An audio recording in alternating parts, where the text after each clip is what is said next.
ꯃꯤꯠꯌꯦꯡ ꯇꯥꯕꯤꯔꯤꯕ ꯄꯨꯝꯅꯃꯛꯄꯨ ꯒꯣꯔꯕꯥꯆꯣꯐꯅ ꯑꯍꯥꯟꯕꯃꯛꯇꯗ ꯇꯔꯥꯝꯅ ꯑꯣꯛꯆꯔꯤ ꯉꯁꯤꯒꯤ ꯚꯤꯗꯤꯑꯣ ꯑꯁꯤꯗꯤ ꯁꯣꯅꯤ ꯍꯥꯏꯔꯤꯕ ꯀꯝꯄꯅꯤ ꯑꯁꯤꯒꯤ ꯃꯣꯕꯥꯏꯜ ꯐꯣꯟꯁꯤꯡꯒꯤ ꯃꯇꯥꯡꯗ ꯚꯤꯗꯤꯑꯣ ꯁꯦꯝꯕꯤꯔꯛꯅꯕꯒꯤꯗꯃꯛꯇ ꯌꯥꯝꯅ ꯇꯣꯏꯅ ꯀꯃꯦꯟꯠ ꯇꯧꯕꯤꯔꯛꯄꯗꯒꯤ ꯍꯥꯏꯔꯤꯕ ꯚꯤꯗꯤꯑꯣ ꯑꯁꯤ ꯁꯦꯝꯖꯕꯅꯤ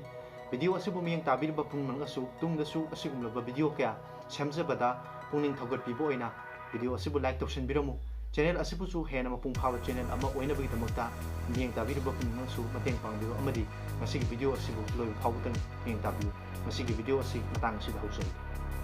ꯉꯁꯤꯒꯤ ꯚꯤꯗꯤꯑꯣ ꯑꯁꯤ ꯃꯇꯥꯡ ꯑꯁꯤꯗ ꯍꯧꯖꯔꯒꯦ ꯍꯥꯏꯔꯤꯕ ꯁꯣꯅꯤꯒꯤ ꯐꯣꯟꯁꯤꯡꯒꯤ ꯃꯇꯥꯡꯗ ꯚꯤꯗꯤꯑꯣ ꯁꯦꯝꯕꯤꯔꯛꯎ ꯍꯥꯏꯗꯨꯅ I am unlucky ꯍꯥꯏꯔꯤꯕ ꯕ꯭ꯔꯗꯔ ꯑꯁꯤꯅ ꯌꯥꯝ ꯇꯣꯏꯅ ꯀꯃꯦꯟꯠ ꯇꯧꯕꯤꯔꯛꯄꯗꯒꯤ ꯉꯁꯤꯒꯤ ꯚꯤꯗꯤꯑꯣ ꯑꯁꯤ ꯁꯦꯝꯖꯕꯅꯤ ꯍꯥꯏꯔꯤꯕ ꯚꯤꯗꯤꯑꯣ ꯑꯁꯤꯕꯨ ꯃꯤꯠꯌꯦꯡ ꯇꯥꯕꯤꯔꯤꯕ ꯃꯌꯥꯝ ꯄꯨꯝꯅꯃꯛꯅꯁꯨ ꯚꯤꯗꯤꯑꯣ ꯑꯁꯤꯕꯨ ꯂꯣꯏꯕ ꯐꯥꯎꯕꯗꯪ ꯃꯤꯠꯌꯦꯡ ꯇꯥꯕꯤꯌꯨ Sony ꯍꯥꯏꯔꯤꯕ ꯁ꯭ꯃꯥꯔꯠꯐꯣꯟ ꯀꯝꯄꯅꯤ ꯑꯁꯤ ꯏꯟꯗꯤꯌꯥꯗ ꯀꯔꯝꯕ ꯑꯅꯧꯕ ꯐꯣꯟꯁꯤꯡ ꯂꯣꯟꯆ ꯇꯧꯈ꯭ꯔꯕꯒꯦ ꯑꯃꯗꯤ ꯇꯨꯡꯗ ꯂꯥꯛꯀꯗꯕ ꯃꯇꯝ ꯑꯁꯤꯗ ꯀꯔꯝꯕ ꯐꯣꯟꯁꯤꯡ ꯏꯟꯗꯤꯌꯥꯗ ꯂꯣꯟꯆ ꯇꯧꯔꯕ ꯌꯥꯏ ꯍꯥꯏꯕꯒꯤ ꯃꯇꯥꯡꯗ ꯁꯝꯂꯞꯅ ꯁꯦꯝꯖꯕ ꯚꯤꯗꯤꯑꯣꯅꯤ Sony ꯍꯥꯏꯔꯤꯕ ꯀꯝꯄꯅꯤ ꯑꯁꯤ ꯁ꯭ꯃꯥꯔꯠꯐꯣꯟ ꯈꯛꯇ ꯅꯠꯇꯅ ꯑꯇꯣꯞꯄ ꯄꯣꯠꯂꯝ ꯀꯌꯥꯒꯤꯗꯃꯛꯇꯁꯨ ꯃꯃꯤꯡ ꯂꯩꯔꯕ ꯑꯗꯨꯒꯨꯝꯂꯕ ꯀꯝꯄꯅꯤ ꯑꯃꯅꯤ ꯍꯥꯏꯔꯤꯕ ꯀꯝꯄꯅꯤ ꯑꯁꯤ ꯑꯃꯨꯛ ꯍꯟꯅ ꯏꯟꯗꯤꯌꯥꯒꯤ ꯃꯥꯔꯀꯦꯠꯇ ꯑꯅꯧꯕ ꯐꯣꯟꯁꯤꯡꯒ ꯂꯣꯏꯅꯅ ꯎꯕ ꯐꯪꯂꯕ ꯌꯥꯏ ꯍꯥꯏꯗꯨꯅ ꯃꯌꯥꯝꯅ ꯄꯥꯅꯔꯤ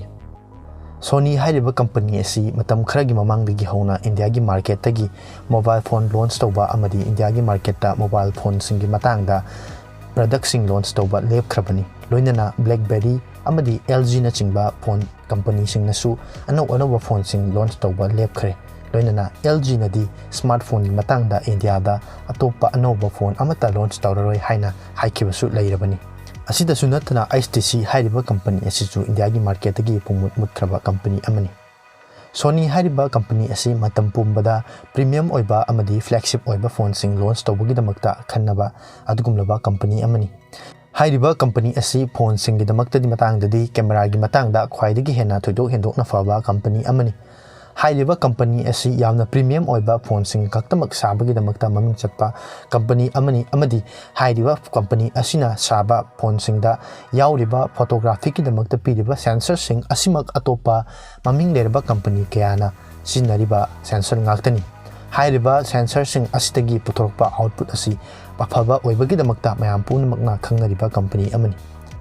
ꯍꯥꯏꯔꯤꯕ Sony ꯍꯥꯏꯔꯤꯕ ꯀꯝꯄꯅꯤ ꯑꯁꯤ ꯍꯧꯖꯤꯛꯀꯤ ꯑꯣꯏꯅ ꯁ꯭ꯃꯥꯔꯠꯐꯣꯟ ꯁꯥꯕꯒꯤ ꯃꯇꯥꯡꯗ ꯏꯟꯗꯤꯌꯥꯗꯒꯤ ꯕ꯭ꯔꯦꯛ ꯂꯧꯔꯤ ꯍꯥꯏꯕꯗꯤ ꯏꯟꯗꯤꯌꯥꯗ ꯁ꯭ꯃꯥꯔꯠꯐꯣꯟ ꯑꯇꯣꯞꯄ ꯑꯅꯧꯕ ꯑꯃꯠꯇ ꯂꯣꯟꯆ ꯇꯧꯗ꯭ꯔꯤ ꯍꯥꯏꯔꯤꯕ ꯑꯁꯤꯒꯤ ꯃꯔꯝꯗꯤ ꯀꯝꯄꯅꯤ ꯑꯁꯤ ꯆꯍꯤ 5ꯃꯨꯛꯀꯤ ꯃꯃꯥꯡꯗꯒꯤ ꯍꯧꯅ ꯂꯣꯁ ꯆꯠꯂꯛꯄꯗꯒꯤ ꯀꯝꯄꯅꯤ ꯑꯁꯤꯅ ꯑꯦꯐꯣꯔꯠ ꯇꯧꯕ ꯉꯝꯗꯕꯗꯒꯤ ꯏꯟꯗꯤꯌꯥꯗ ꯑꯅꯧꯕ ꯐꯣꯟꯁꯤꯡ ꯂꯣꯟꯆ ꯇꯧꯗꯕꯅꯤ ꯑꯗꯨꯕꯨ ꯍꯥꯏꯔꯤꯕ ꯀꯝꯄꯅꯤ ꯑꯁꯤ ꯃꯇꯧ ꯀꯔꯝꯅ ꯂꯣꯁ ꯆꯠꯈꯤꯕꯅꯣ ꯅꯠꯇ꯭ꯔꯒꯅ ꯀꯝꯄꯅꯤ ꯑꯁꯤꯅ ꯀꯔꯤꯒꯤꯗꯃꯛꯇ ꯑꯅꯧꯕ ꯐꯣꯟꯁꯤꯡ ꯂꯣꯟꯆ ꯇꯧꯗ꯭ꯔꯤꯕꯅꯣ ꯍꯥꯏꯕꯗꯨꯒꯤ ꯃꯇꯥꯡꯗ ꯑꯇꯣꯞꯄ ꯚꯤꯗꯤꯑꯣ ꯑꯃꯗ ꯑꯃꯨꯛ ꯍꯦꯟꯅ ꯈꯟꯅꯔꯁꯤ Sony ꯑꯁꯤ ꯏꯟꯗꯤꯌꯥꯗ ꯑꯅꯧꯕ ꯐꯣꯟꯁꯤꯡꯒ ꯂꯣꯏꯅꯅ ꯁ꯭ꯃꯥꯔꯠꯐꯣꯟꯒꯤ ꯐꯤꯜꯗ ꯑꯃꯨꯛ ꯍꯟꯅ ꯂꯣꯟꯆ ꯇꯧꯔꯒꯅꯤ ꯑꯃꯗꯤ ꯍꯥꯏꯔꯤꯕ ꯐꯤꯜ ꯑꯁꯤꯗ ꯈꯣꯡꯗꯥꯔꯒꯅꯤ ꯍꯥꯏꯅ ꯃꯌꯥꯝꯅ ꯀꯟꯅ ꯄꯥꯅꯔꯤ ꯑꯃꯗꯤ ꯀꯝꯄꯅꯤꯒꯤ ꯃꯥꯏꯀꯩꯗꯒꯤꯁꯨ ꯃꯁꯤꯒꯤ ꯃꯇꯥꯡꯗ ꯔꯤꯃꯔꯁꯤꯡ ꯇꯥꯕ ꯐꯪꯏ Sonyna ꯅꯧꯅ ꯂꯣꯟꯆ ꯇꯧꯈꯤꯕ ꯐꯣꯟꯁꯤꯡꯒꯤ ꯃꯇꯨꯡꯗ One Mark III ꯍꯥꯏꯔꯤꯕ ꯐꯣꯟ ꯑꯁꯤ ꯌꯥꯝꯅ ꯃꯛ ꯐꯕ ꯐꯣꯟꯁꯤꯡꯒꯤ ꯃꯅꯨꯡꯗ ꯑꯃꯅꯤ ꯍꯥꯏꯔꯤꯕ ꯐꯣꯟ ꯑꯁꯤꯗ ꯌꯨꯅꯤꯛ ꯑꯣꯏꯕ ꯐꯤꯆꯔꯁꯇ 21:9 aspect ratioꯒꯤ ꯗꯤꯁꯄ꯭ꯂꯦ ꯑꯃꯗꯤ 4K OLED ꯑꯣꯏꯕ ꯗꯤꯁꯄ꯭ꯂꯦꯅꯆꯤꯡꯕ ꯑꯅꯧꯕ ꯐꯤꯆꯔꯁ ꯀꯌꯥ ꯄꯤꯔꯤ ꯂꯣꯏꯅꯅ ꯍꯥꯏꯔꯤꯕ ꯐꯣꯟꯁꯤꯡ ꯑꯁꯤ IP rated ꯑꯣꯏꯕ waterproof ꯉꯥꯛꯇꯅꯤ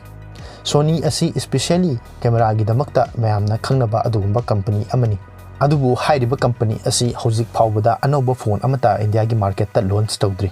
ꯍꯥꯏꯔꯤꯕ Sony Xperia One Mark III ꯍꯥꯏꯔꯤꯕ ꯐꯣꯟ ꯑꯁꯤ ꯌꯨꯔꯣꯞꯀꯤ ꯃꯥꯔꯀꯦꯠꯁꯤꯡꯗꯗꯤ ꯃꯥꯡꯖꯧꯅꯅ ꯂꯣꯟꯆ ꯇꯧꯈ꯭ꯔꯦ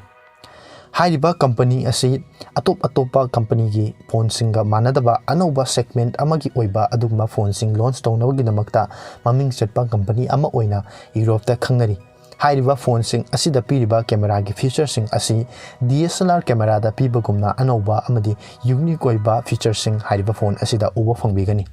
ꯍꯥꯏꯔꯤꯕ ꯀꯝꯄꯅꯤ ꯑꯁꯤ ꯃꯃꯥꯡꯆꯠꯇꯒꯤ ꯍꯧꯅ ꯑꯅꯧꯕ ꯐꯣꯟꯁꯤꯡ ꯑꯁꯤ ꯂꯣꯟꯆ ꯇꯧꯕ ꯃꯇꯝꯗ ꯃꯈꯣꯏꯅ ꯇꯥꯔꯒꯦꯠ ꯇꯧꯔꯤꯕ ꯀꯁꯇꯃꯔꯁꯤꯡ ꯑꯁꯤꯗꯤ ꯌꯥꯝꯅ ꯁꯦꯟꯁꯤꯇꯤꯚ ꯑꯣꯏꯕ ꯀ꯭ꯔꯤꯌꯦꯇꯔꯁꯅꯆꯤꯡꯕ ꯑꯗꯨꯒꯨꯝꯕ ꯀꯁꯇꯃꯔꯁꯤꯡꯗ ꯕꯦꯁ ꯇꯧꯔꯒ ꯄꯨꯊꯣꯛꯄ ꯄ꯭ꯔꯗꯛꯁꯤꯡ ꯑꯣꯏꯕꯅ ꯏꯟꯗꯤꯌꯥꯒꯤ ꯃꯥꯔꯀꯦꯠꯇ ꯀꯌꯥ ꯊꯣꯏꯅ ꯆꯥꯅꯕ ꯎꯕ ꯐꯪꯈꯤꯗꯦ ꯍꯥꯏꯔꯤꯕ Sony Xperia One Mark III ꯍꯥꯏꯔꯤꯕ ꯐꯣꯟ ꯑꯁꯤꯗ Snapdragon 888 ꯄ꯭ꯔꯣꯁꯦꯁꯔ ꯑꯃꯗꯤ ꯁ꯭ꯇꯣꯛ ꯑꯦꯟꯗ꯭ꯔꯣꯏꯗꯅꯆꯤꯡꯕ ꯑꯅꯧꯕ ꯐꯤꯆꯔꯁ ꯀꯌꯥ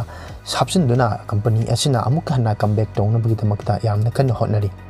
ꯍꯥꯏꯔꯤꯕ ꯐꯣꯟ ꯑꯁꯤꯗ ꯄꯤꯔꯤꯕ ꯁ꯭ꯄꯦꯁꯤꯌꯦꯜ ꯑꯣꯏꯕ ꯀꯦꯔꯦꯛꯇꯔ ꯈꯔ ꯍꯥꯏꯕ ꯇꯥꯔꯒꯗꯤ ꯍꯥꯏꯔꯤꯕ ꯐꯣꯟ ꯑꯁꯤꯗ ꯀꯦꯃꯦꯔꯥꯒꯤ DSLR ꯀꯦꯃꯦꯔꯥꯗ ꯐꯪꯕ ꯐꯤꯆꯔꯁꯤꯡꯒꯤ ꯃꯅꯨꯡꯗ ꯁꯇꯔ ꯁ꯭ꯄꯤꯗ ꯀꯦꯃꯦꯔꯥꯒꯤ ISO level set ꯇꯧꯕ ꯌꯥꯕ manually ꯅꯠꯇ꯭ꯔꯒꯅ shutter speed ꯑꯁꯤ ꯑꯗꯨꯛꯀꯤ ꯃꯇꯤꯛ ꯋꯥꯡꯅ DSLR ꯀꯦꯃꯦꯔꯥꯁꯤꯡꯒ ꯀꯝꯄꯤꯌꯔ ꯇꯧꯕ ꯌꯥꯕ shutter speed ꯅꯆꯤꯡꯕ ꯄꯤꯔꯤ ꯑꯃꯗꯤ ꯑꯁꯤꯗꯁꯨ ꯅꯠꯇꯅ ꯑꯅꯧꯕ features ꯀꯌꯥ ꯄꯤꯗꯨꯅ ꯍꯥꯏꯔꯤꯕ ꯀꯝꯄꯅꯤ ꯑꯁꯤꯅ ꯑꯃꯨꯛꯀ ꯍꯟꯅ ꯏꯟꯗꯤꯌꯥꯒꯤ ꯃꯥꯔꯀꯦꯠꯇꯁꯨ ꯀꯝꯕꯦꯛ ꯇꯧꯔꯛꯅꯕꯒꯤꯗꯃꯛꯇ ꯌꯥꯝꯅ ꯀꯟꯅ ꯍꯣꯠꯅꯔꯤ India's market asi price sensitive oiba market oibana yamna phaba product oiragasu price adu khara khajit mayamna affordable oiba changdagi henlagadi India da anoba phaba polam kaya company atopa kaya su flop chatpa natragana yamna hena hit oiba mayamna uba phangbiri Sony hairiba company asisu India da anoba Xperia 1 Mark III nataba anoba phone kaya launch tawduna India da amukhana comeback tawrugani haibagi asa leiri Hairiba company asi hojik fawbagi oina India da anoba phone sing launch tawkiba leitri amadi tungda anoba phone sing launch tawrukani haibagi asa leiri company asi anoba amadi afaba phone sing loinana India gi market tasu sungsoi soidana comeback tawrukani haina panari Masini Sony hairiba company asigi smartphone sing matangda semjaba tentakpa video asibu miyeng tabireba singna video asibu like tawbiramu channel asibu su subscribe tawdibo orgadi channel asibu su subscribe tawsinbiramu Tungdasu asigumlaba nungairaba video kya yengbinabagidamagta channel asibu subscribe tawbiramu Masini ngasigi Sony hairiba company asigi anoba phone singi matangda amadi India gi market ta anoba phone sing karama matamda uba khangba yai haibagi matangda semjaba video asibu miyeng tabiriba phunmasu video asibu like tawsinbiramu channel asibu su subscribe tawsinbiramu tungdasu asigumlaba anoba video kya semjabada pungning thogarpibo oina video asibu like tawbiba amadi share tawbiramu